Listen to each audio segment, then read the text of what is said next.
একবার গুনার কাজ করার পরে আবার তওবা করা, আবার গুনাহ করবা, আবার তওবা করবা, আবার গুনাহ, আবার তওবা, একবার তওবা একবার গুনাহ, এমনটি যারা করবে তাদের তওবা আল্লাহ রাব্বুল আলামিন কবুল করবেন না। একমাত্র খাঁটি তওবা করতে হবে। খালেস তওবা করার পরে কিন্তু আর গুনাহ করা যাবে না। যারা এমনটি করবে আল্লাহ রাব্বুল আলামিন তাদেরকে অবশ্যই মাফ করে দিবেন।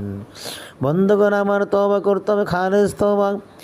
এই খালেস তওবা করলে কিন্তু আল্লাহ রাব্বুল আলামিন মাফ করবেন। আল্লাহ রাব্বুল আলামিন খালেস তওবা সম্পর্কে ইমানদারদেরকে ডাক দিয়ে বলছেন, ইয়া আইয়ুহাল্লাযীনা আমানু তুবু ইলাল্লাহি তাওবাতান নাসুহা। আল্লাহ রাব্বুল আলামিন বলেন, হে ইমানদারেরা, তোমরা তওবা করো, খাঁটি তওবা, তওবা করো নাসুর মতো, তওবা করার মতো তওবা করো।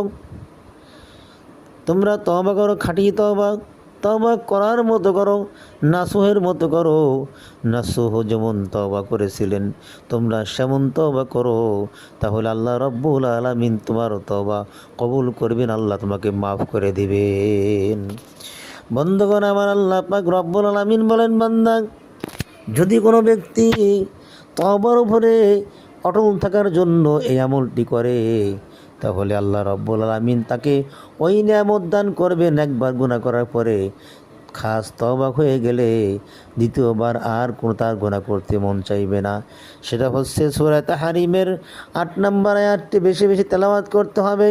5 ওয়াক্ত নামাজের পরে পড়েন বা যে কোনো সময় পড়েন, রব্বানা আতমিম লানা নূরানা ওয়াগফির লানা ইন্নাকা আলা কুল্লি শাইইন কাদির।